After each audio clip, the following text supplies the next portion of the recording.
How did a bicycle army take down a fortress? Most history books get it wrong, but a 5-minute conversation with the museum's manager revealed the truth about the fall of Penang.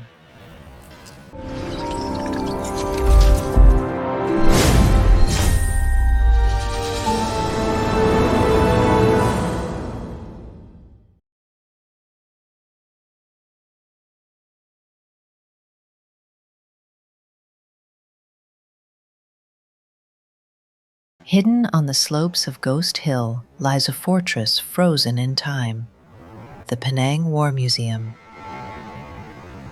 We were greeted by Johari, the museum manager.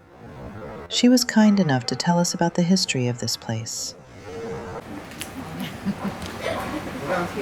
Okay, sebelum kita wujud ini sebagai museum perang, keseluruhan kawasan ini adalah sebuah kubu British bina semasa kita ada penjajahan British. Kubu ini dibina tahun 1930, siap pembinaan 1939. So untuk persiapan Perang Dunia Kedua. So di atas ini adalah sebuah bukit British meletup Bukit Bukau ini dan membina ini sebagai sebuah kubu rahsia. So bila cetusnya Perang Dunia Kedua, Jepun landing di Kota Baru, dan di sebelah barat sini dia tak landing terus ke pulau ini atau di mana-mana di sebelah barat sini, landing di Thailand. Lepas itu ada lawan dengan Siam hanya 8 jam. Lepas itu Siam buka border, Jepun datang melalui sempadan ya. So mereka mengayuh bicycle masuk dalam senyap-senyap. Di sini mereka sampai ke Malaya. So British di pulau ini terpaksa musnahkan sebanyak mana senjata api yang mereka bina di sini dan simpan di sini. Lepas itu mereka terpaksa mengundur ke darat lawan dengan Jepun. Lawan sampai undur sampai semua British sampai di Singapura. Di Singapura mereka terpaksa surrender. So that was the Fall of Malaya. Banyak tempat termasuk kubu ini Jepun ambil alih dan di sini juga dijadikan sebagai kamp tahanan perang. So mereka juga ada membuat penyiksaan, pembunuhan ada dilaksanakan di tempat ini jugalah. Tamatnya Perang Dunia Kedua selepas atomic bomb gugur Hiroshima Nagasaki tahun 1945 sampai kita masuk milenium tahun 2002. Keseluruhan tapak di sini tak diguna, tak dipakai, kira-kira a hidden city by itself, sembunyi dalam hutan ini hampir-hampir 60 tahun dalam sejarah kita. By year 2002, kita establish the whole site and turn this as an outdoor living war museum. Malaysia first and largest. Okay, hari ini kunjungan ini take it as a national geography for you to self-explore, adventure, discover the British fort here. Meant to be the British best kept secret. So you highlight balik ke sini, ini peta dia. Number-number yang ada tercatat dalam peta ini adalah bangunan-bangunan asal. So di sini, kamu di sini dah, number 3. So di sini kita dah baik pulih bersih hampir-hampir 37 relic di mana kamu boleh melawat. So number tercatat di sini ada bangunan-bangunan asal sebagai sebuah kubu British bina. So now the peninggalan we call the relics. These are the fort relics. Okay. So di sini kita ada jumpai terowong bawah tanah. Di mana 2 terowong bawah tanah kamu boleh masuk. Bangunan 29 dan 8 adalah 2 bangunan terowong bawah tanah boleh masuk, kekal original. So satu lagi bangunan 26 adalah juga terowong bawah tanah. Ini tak boleh masuk tapi you boleh tengok di atas sebab dia 100 kaki ke dalam bawah. Vertical deep ya. So di sini juga kita ada jumpai 2 tapak meriam. Sudah tak ada meriam, ada menara kawalan, ada anti-aircraft firing pit dan ada barrack-barrack untuk askar-askar British, 2 level, askar Melayu, Malay ada rank, and 2 level Indian ada rank. Along the way ada lockup, cookhouse, toiletry. All the concrete building dalam hutan memang original. Ini macam museum dalam hutan. So start ni kembali you start dari jalan ini. Kamu ikut anak panah merah, jangan ikut number, ikut anak panah merah. Dia akan bawa you satu peninggalan. You adventure, discover macam National Geographic. Jalan sampai habis, saat ni you akan keluar kembali ke sini lah. Kita tutup pintu sini, you ada belakang ada jalan ya. So the moment you step in, this is from Malaysia, you go back to Malaya. That is the Zaman Ubi Kayu. That is the history, okay, for all of us. So oral history open to interpretation. Gambar-gambar yang kamu akan nyaksikan di dalam pameran dan artifak yang kita buat untuk as a museum reflects back to see Malaya history. Sebahagian besar yang dipamer, gambar yang dipamer sini datang dari survivor, prisoner of war. Telah ditangkap oleh Jepun semasa Perang Dunia Kedua, survivor, orang yang melalui Perang Dunia Kedua yang masih hidup. So koleksi peribadi mereka juga ada dipamerkan di sini. So this is a real history. Alright, back to time Malaya. Okay, zaman ubi kayu. Selamat mengunjung. Okay. Terima kasih. Okay, clear? Clear. Yeah. Okay, just follow red arrow sign. That is your experience. Alright. The Tapioca Age in Malaya refers to the 1941 to 1945 Japanese occupation, when tapioca, ubi kayu, became a vital survival staple. Rice supplies ran out or were seized by soldiers, forcing locals to rely on homegrown roots. The hardy crop grew swiftly in poor soil, maturing in 8 to 12 months. Families survived on boiled root, fried variations like ubi getas, and savory cakes. One interesting fact is how Siam fell within only 8 hours, but was never invaded. Thailand was a neutral and independent nation, with no legal obligations or military alliances to protect British Malaya. Prime Minister Pibun Songkram faced a massive Japanese invasion and realized that his military could only hold out for a few days. By capitulating to Japan, Thailand was able to remain self-governing, thus avoiding the complete destruction and direct colonial rule that occurred in Malaya. Meanwhile, Britain had its own secret military plan, Operation Krohcol, which intended to invade neutral Thailand first to establish defensive positions. But their actions came too late.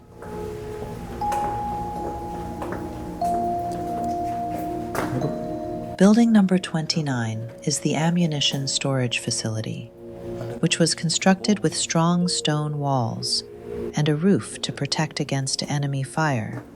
Since highly explosive materials were stored here, soldiers were required to remove their uniforms and change into specialized clothing and footwear before entering the storage area. The ammunition hoist transferred shells to the 6-inch gun located above.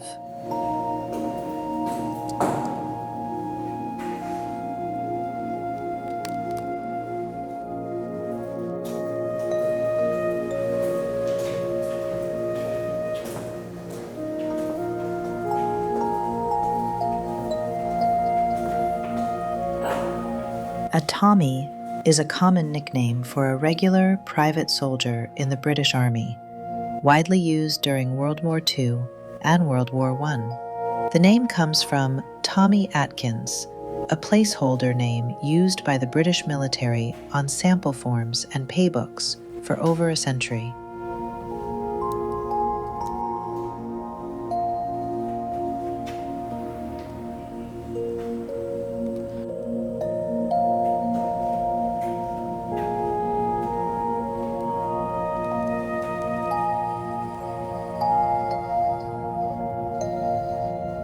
Building number 26 extends 4 stories deep underground and serves as an explosives dump.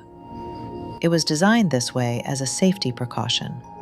In the event of an explosion, the blast would rupture the ground, effectively burying the entire dump without impacting the other structures. Heavy loads were lifted using a pulley system made of solid metal, while soldiers used metal stairs to access the tunnel. After Japan's surrender in 1945, this fort no longer held strategic value for the British. Advances in warfare had made coastal defenses like this obsolete, and resources were redirected to rebuilding Malaya's cities and infrastructure. The fortress was abandoned, left to the jungle and time. What had once been a symbol of defense became a forgotten ruin. Until decades later, it was rediscovered and preserved as the Penang War Museum, a reminder of both its military past and its enduring legacy. One of two heavy AA artillery sites.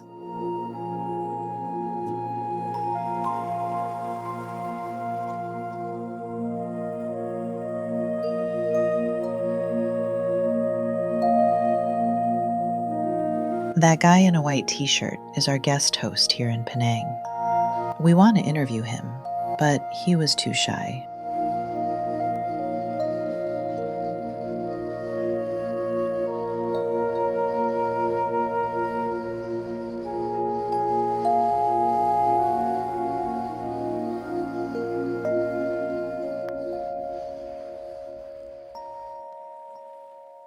Site number 31, known as the Booby Trap Zone, was originally laid with booby traps and mines by British engineers to prevent the Japanese army from advancing and capturing the hill.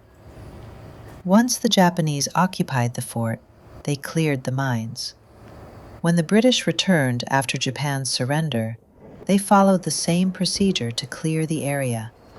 This practice is a common aspect of warfare. The second site of the heavy AA artillery is located further up the hill.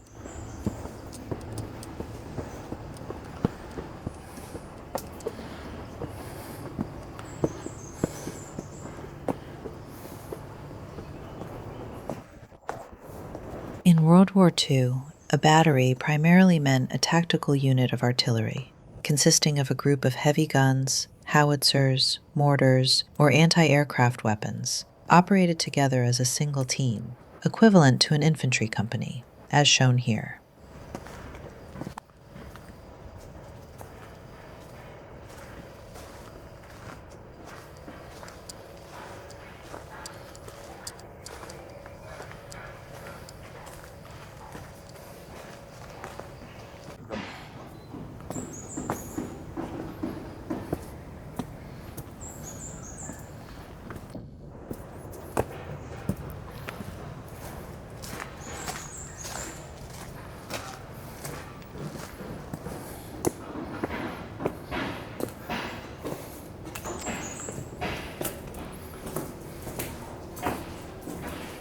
Have you ever wondered how the fortress gets its water supplies? The British built a hidden underground water tank on top of a hill. Its purpose is to supply water for soldiers to bathe and cook in the barracks and the tunnels below. The tank has a capacity that can sustain its usage for 6 months. Can you imagine how large it must be? The water is sourced from underground wells located at the bottom of the hill. I'm not certain if any water remains after more than 60 years.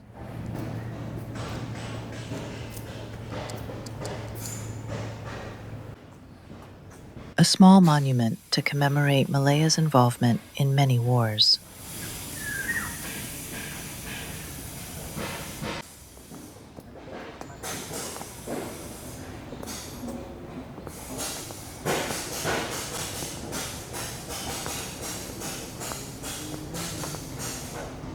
Site number 6 is the generator room that supplied electricity throughout the fort. The generator is no longer there, and they turned it into the House of Pain exhibit. During World War II, Japanese soldiers in Malaya, especially in Penang, committed widespread atrocities, including massacres, torture, sexual violence, and forced labor. The brutality left deep scars on local communities, particularly the ethnic Chinese, and remains a dark chapter in Malaysian history. We'll talk about it in detail later. Site number 7 is the barracks for the British soldiers' other ranks. In the British Army, other ranks refers to all soldiers who are not commissioned officers, the men who formed the backbone of the garrison here in Penang before the Japanese invasion.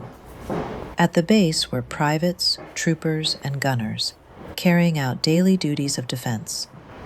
Above them stood lance corporals and corporals, marked by 1 or 2 chevrons, guiding small groups.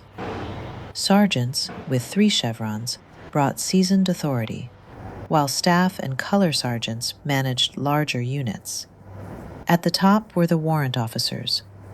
Class 2 served as senior disciplinarians and organizers, while Class 1 was the highest position attainable without a commission, respected as custodians of tradition and discipline.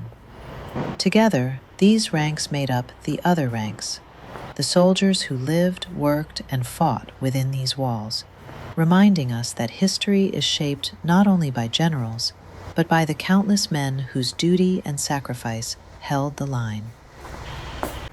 Site number 19 is a lockup and cookhouse. Back then, British soldiers lived on rations that were plain and measured. Bread, hard biscuits, and tinned meat such as bully beef formed their daily meals, boiled in the cookhouse and served with strong tea.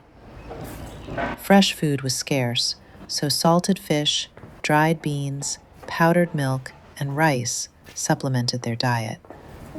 Sugar, jam, and tobacco were prized, small comforts in a routine of discipline and endurance. These simple rations tell a quieter story of war, of men sustained not by luxury, but by the bare essentials that kept them watchful over Penang's coast.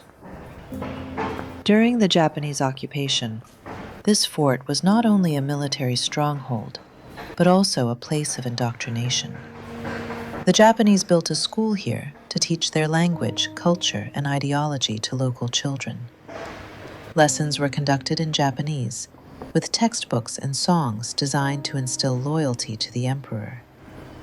This was part of a wider effort across Malaya to reshape society, erase British influence, and secure obedience for the empire. For the community, the school was a daily reminder that occupation was not just about soldiers and weapons, but about controlling minds and shaping the future.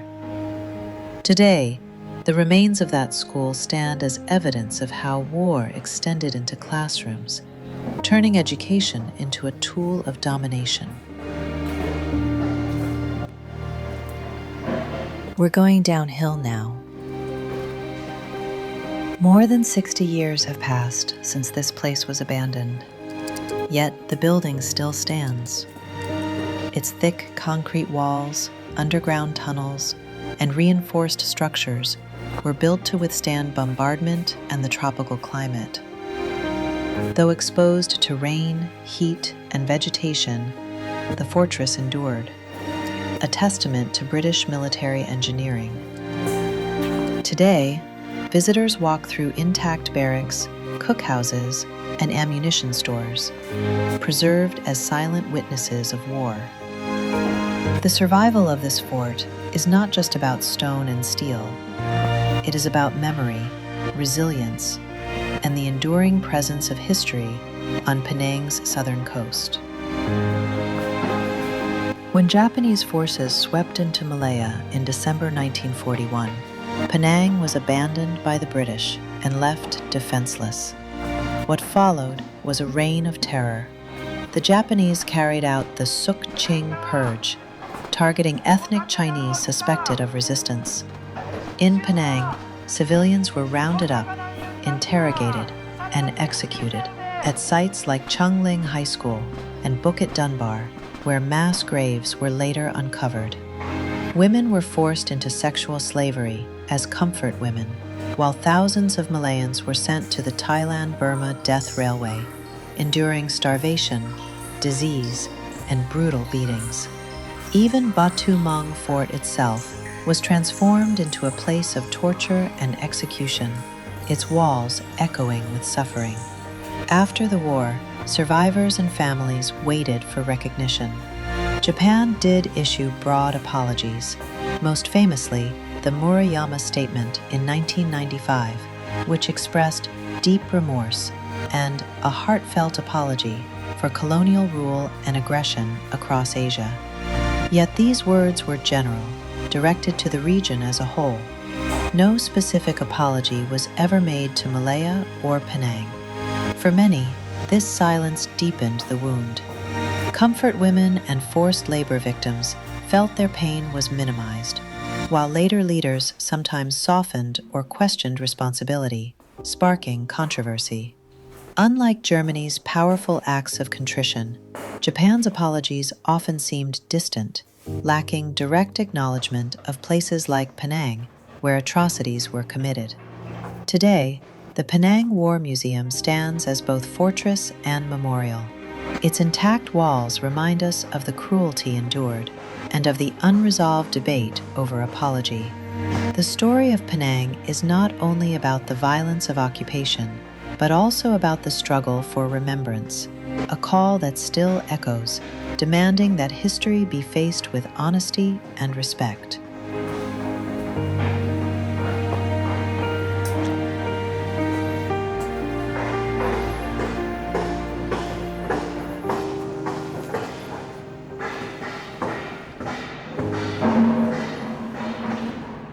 Over the decades, Batu Maung Fort has earned a reputation as one of Asia's most haunted sites. Visitors speak of shadows drifting through the tunnels, whispers in the dark, and sudden chills that seem to echo the suffering once endured here. Whether born of memory or imagination, these stories remind us that places touched by war often carry echoes beyond what the eye can see.